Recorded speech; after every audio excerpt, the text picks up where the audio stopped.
예언이라는 단어를 들으면 알 수 없는, 마치 1등 복권 당첨 번호를 맞추는 것처럼 마법 같은 일을 기대합니다. 불안한 미래를 점쳐준다고 하는 신통한 사람들이 있다고 믿고 그런 쪽으로 유명한 사람이라고 하면 그의 말이 다 맞는 것 같은 느낌을 받습니다.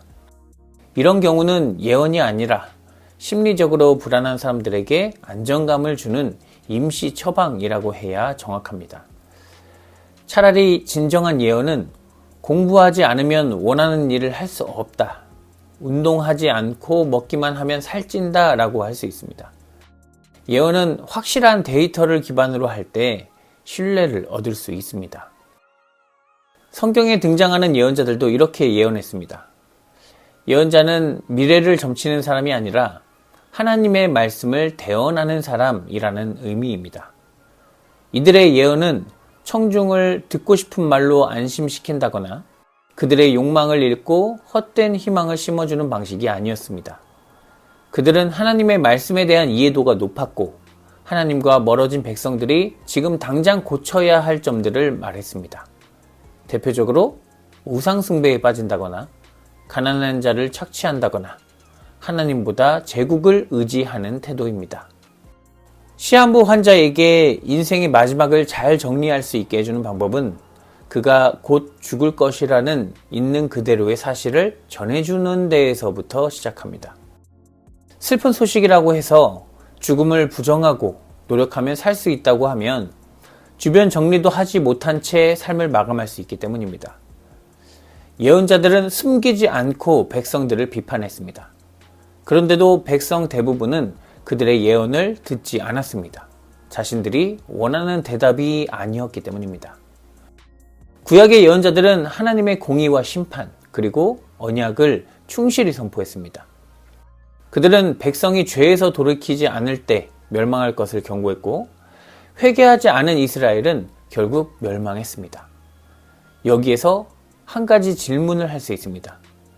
유다의 왕과 백성이 회개했다면 유다가 멸망하지 않았을까요? 결론적으로 말하자면 망했을 가능성이 큽니다. 제국의 정치 안에서 희생되는 일은 믿는 자들이라고 해서 피해가지 않습니다. 사람들은 망하지 않기 위해서 살지만 예언자들은 하나님 안에 있기 위해서 삽니다. 왕과 백성들이 집중한 것은 나라가 망하지 않는 것이었기 때문에 그들은 하나님을 버렸습니다. 제국의 힘이 실제적인 지배력을 보이기에 그들에게 순종했고 망하지 않을 것이라고 말하는 거짓 예언자들의 말에 귀 기울였습니다. 예언자들이 하나님께 순종하지 않는 백성은 멸망할 것이라고 예언하긴 했지만 그 예언이 실제로 이루어질는지는 알 수 없었습니다. 그런데도 왜 그런 말을 했느냐? 백성이 안전하고 풍요를 누리며 산다고 해도 하나님과 함께하지 않는 것 자체가 망한 것임을 알고 있었기 때문입니다. 예수님이 오시기 전 자신의 한계를 알고 하나님이 보내실 일을 기다리던 사람이 있었습니다. 그는 세례 요한입니다. 요한은 광야에서 이사야의 예언을 외쳤습니다. 하지만 그에게 하나님은 심판하시고 벌하시는 분이었습니다. 그래서 그는 회개하라, 천국이 가까이 왔다라고 말하며 세례받으러 오는 사두개파 사람들에게 독사의 자식들아 라며 비판했습니다. 요한이 줄 수 있는 것은 물 세례입니다.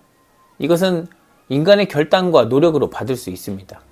하지만 결국은 하나님이 하셔야 온전한 회개가 이루어질 수 있습니다. 인간의 방법과 의지로는 완전히 이룰 수 없습니다. 진정한 세례는 성령의 능력으로 이루어지는 불세례입니다. 그렇기에 요한은 진정한 회개는 내 뒤에 오시는 분, 즉 예수 그리스도로서만 가능하다고 말했습니다. 로마 교회는 다양한 배경을 가진 성도들이 있었습니다. 바울은 그들을 두 부류로 구분하는데 그것은 강한 자와 약한 자입니다. 강한 자는 그리스도의 복음을 온전히 이해하고 확신하는 사람을 의미합니다.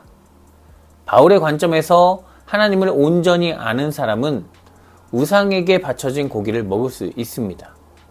참된 신은 여호와 하나님뿐이며 다른 우상들은 가짜임을 알기 때문입니다. 우상 앞에 놓였던 음식이라도 그 본질은 그저 음식일 뿐이므로 이 사실을 아는 사람은 거리낌 없이 먹을 수 있습니다. 바울은 이렇게 굳건한 지식으로 흔들리지 않는 사람을 강한 자라고 합니다. 그러나 하나님에 관한 지식이 부족하여서 우상을 또 다른 신으로 여기는 사람 앞에서 우상 앞에 바쳐진 음식을 먹는다면 그들의 영혼이 시험에 들 수 있습니다. 그래서 바울은 형제의 양심을 상하게 하지 않기 위해서 고기를 먹지 않겠다라고 다짐합니다. 예수를 만나기 전 바울은 율법을 잘 지키는 자가 강한 자라고 생각했던 율법주의자였습니다. 그런데 그가 모든 것을 용납하고 사랑하는 하나님 앞에서 진정한 강자가 되었습니다. 그는 예수 그리스도를 통해서 하나님을 아는 지식이 더 깊어졌고 그렇게 다시 태어났습니다. 바울이 깨달은 것은 엄격한 율법 준수로는 사람들 간의 갈등을 해결할 수 없다는 것이었습니다. 이 갈등을 치유할 유일한 길은 예수 그리스도의 사랑을 따르는 것이었습니다. 사람들은 구원을 내가 안전한 것, 잘 되는 것, 승리하는 것으로 생각했습니다. 우리나라가 전쟁에서 승리하지 않으면 하나님이 계시지 않은 것이고 우리나라가 승리할 때만 하나님이 계시다는 것을 실감한다면 그는 하나님을 알지 못하는 것입니다. 예수님이 기적과 치유를 보이실 때 사람들은 열광하고 예수를 따라다녔습니다. 예수께서 가난한 자가 복이 있다. 이 뺨을 치는 자에게 저 뺨도 돌려대라 라고 말씀하시자 실망하고 예수님 곁을 떠났습니다. 십자가에 달리셨을 때는 제자들마저도 떠나갑니다. 육신의 복이 있을 때만 열광하는 사람들 속에서 예수님은 외로웠습니다. 너희는 표적과 기사를 보지 못하면 도무지 믿지 아니하리라 라며 답답한 마음을 표현하시기도 했습니다. 예수님이 전하려고 하신 하나님은 사랑이 충만한 분입니다. 예수는 가난하고 병든 이들과 함께하며 하나님의 사랑을 드러내려 했지만 사람들은 그 사랑 대신 현실 문제를 해결해 줄 기적과 표적만을 요구했습니다. 십자가는 세상의 관점에서 보면 예수의 사역이 완전히 실패하고 율법적 심판이 끝난 지점이었습니다. 그러나 부활을 경험한 제자들은 이제야 예수님의 말씀의 의미를 깨달았습니다. 육신의 승리가 아닌 사랑과 희생이야말로 진정한 강함이며 구약의 모든 예언이 완성되는 지점이라는 것입니다. 이사야가 예언했던 이리가 어린 양과 함께 살며 표범이 어린 염소와 함께 눕는, 사자가 소처럼 풀을 먹고 어린아이가 독사의 굴에 손을 넣고 장난을 쳐도 그 어느 곳에서도 해를 당하지 않는 나라가 허상이 아님을 바울은 예수 그리스도를 통해서 보았습니다. 바울은 이 부활을 통해 얻은 궁극적인 깨달음으로 로마 교회에 전합니다. 조상들에게 주신 하나님의 약속이 견고해졌고 이방인들까지도 하나님께 영광을 돌리게 하신 하나님이 우리를 예수를 본받아 서로 같은 뜻을 품게 해주셨다는 것입니다. 바울은 이렇게 예언자들에게 주셨던 하나님의 말씀이 온전히 이루어졌음을 보았습니다. 사랑하는 성도 여러분, 예수 그리스도께서는 외로운 십자가를 지셨지만 그 결과로 우리에게 성령의 능력과 넘치는 소망을 안겨주셨습니다. 이 소망은 갈등과 분열을 넘어선 조화의 원동력입니다.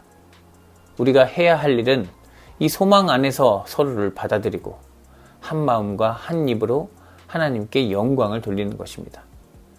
이것을 기억하고 예수 그리스도의 마음으로 더욱 깊이 들어가는 주의 자녀가 되기를 기원합니다. 사랑으로 우리에게 소망을 품게 하시는 주님, 우리는 눈에 보이는 현실과 좁은 지식으로 서로를 판단하고 강한 자가 되어 약한 자를 넘어뜨리곤 합니다. 율법의 한계를 넘어 사랑과 긍휼로 자신을 바치신 예수 그리스도를 더욱 깊이 알도록 우리를 도우시옵소서. 하나님 안에서 참된 구원의 길을 발견하고 세상에서는 찾을 수 없는 소망을 품고 당당하게 세상 속에서 하나님의 자녀로 살아가게 하시옵소서. 예수 그리스도의 이름으로 기도드립니다. 아멘.